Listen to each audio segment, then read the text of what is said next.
Hey guys, you're watching Boondocking with Dennis. Good morning.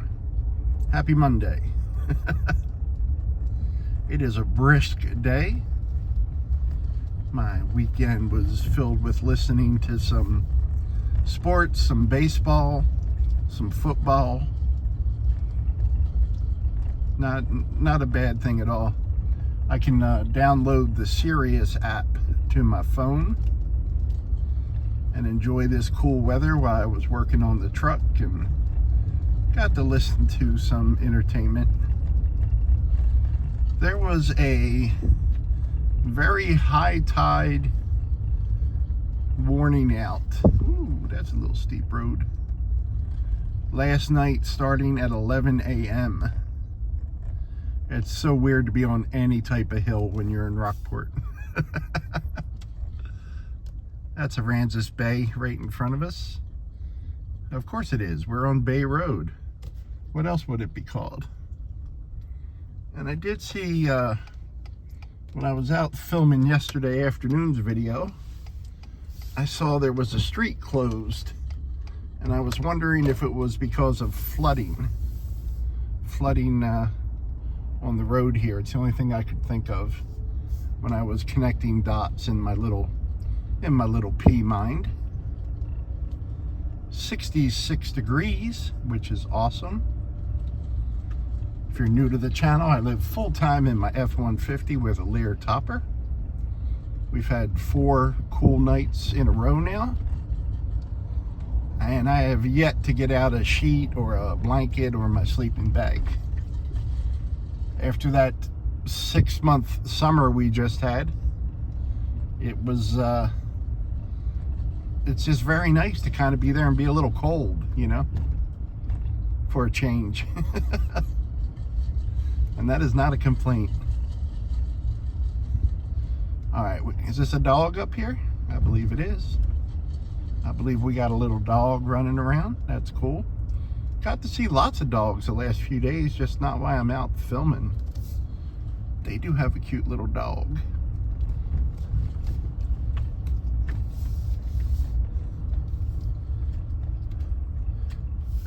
I see some,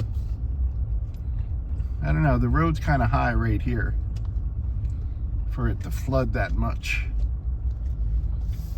You can see the barricades right up here. So I'm not really sure why they would have that up. So maybe my whole flooding theory is just that, just a theory. Crack the window a little bit. Pretty good wind. Right about 15 miles an hour. But maybe you guys can hear the waves instead of me. There is water on the road. Oh, I see. They got a little project happening down here. Okay, they're getting ready to do something. Okay. Hold on, we're driving by rusty things. You know there's no way I'm just going to drive by rusty things, right? We got to stop and look. And there's your postcard. Put a stamp on it. Send it to your Uncle Bill. He was always nice to you. He's a good guy. If you want to stay in the will, send a postcard to Uncle Bill. I had an Uncle Bill. My grandmother, my nana's brother, Uncle Bill. When my grandmom and her brother Uncle Bill were getting up in age. Good morning. We got a wave. We got a wave and a coffee nod. I'll take a coffee nod.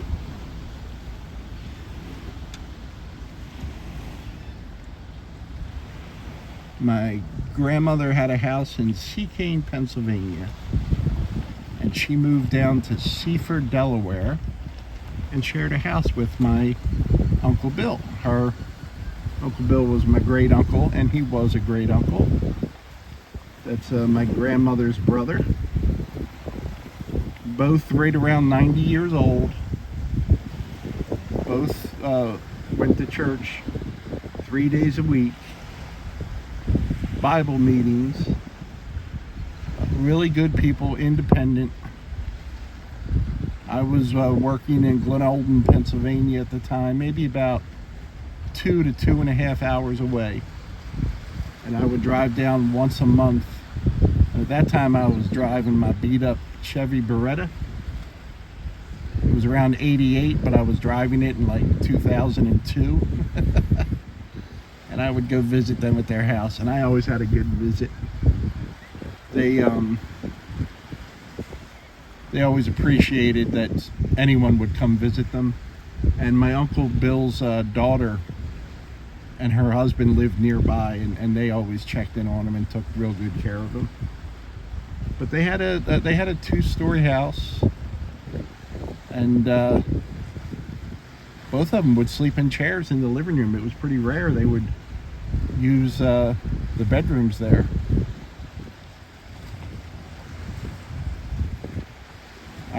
I remember going to get them lunch one day, going to Subway, and to bring it back to them, and they thought it was just amazing that there was a place that would make a sandwich the only way that you wanted it, and only put things on it that you wanted. So when we talk about the miracles of technology and cell phones, I didn't have a cell phone then. 2002, I didn't get one until 2007. Yeah, modern technology back then was ordering from Subway. There's a lot of people out and about today. It's the weekend, and a lot of tourists are here for the seafair. This is usually a nice quiet spot to come film, but not today. I always forget about that boat ramp. I didn't include that in my little boat ramp video. I don't know if that's considered public access or not. I would say it's private property, so probably not, but there's a boat ramp.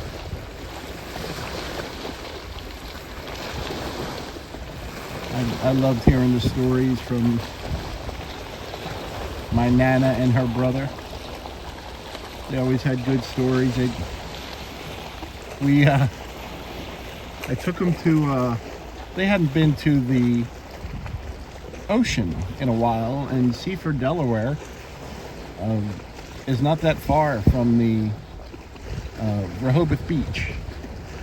And we went to Rehoboth Beach, and I remember going to the in Lewes, Delaware. We went to Lewes, Delaware first, and they had great memories of taking the ferry from Lewes, Delaware to Cape May. And there were, I don't know, 5 or 6 submarine observation towers there from, I believe they were from World War II. And 2 of them were open. I think just one of them is open to the public now. But it was a tower that you could just walk right up. Kind of looked like a turret from a castle. And my grandmother and my uncle, my great uncle, almost 90, just like walked right up it, no problem. And my grandmother was in front of me, and I was kind of spotting her just in case she didn't need it. And my Uncle Bill was behind me, and I turned around and Uncle Bill wasn't there. And I thought maybe he was having trouble, and I went down the steps pretty quick.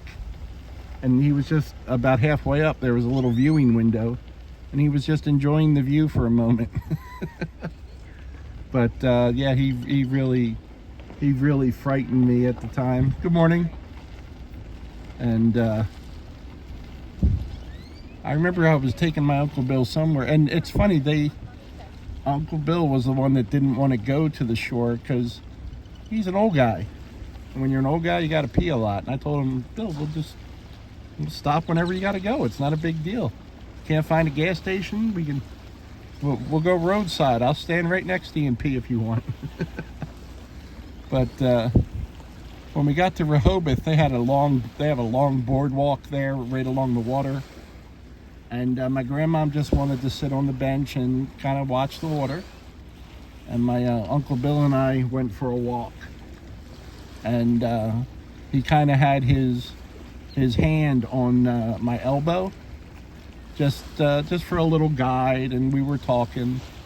and we passed a gay couple walking towards us, holding hands, two men. And they walked by to the left, and I kind of looked at my uncle to see if he was going to have any reaction, and he didn't. And then another couple came holding hands, kind of arm in arm, to our right. And when they passed, I looked at my Uncle Bill, and he was looking at me, and he had his arm in my arm, and he took his right hand and put it over my hand, and he said, "You didn't know we were on a date, did you?" So anytime you can get your 90-year-old great Uncle Jehovah Witness to make a gay joke, I thought that was a pretty good day. Thanks for riding along this morning, guys. Thanks for watching.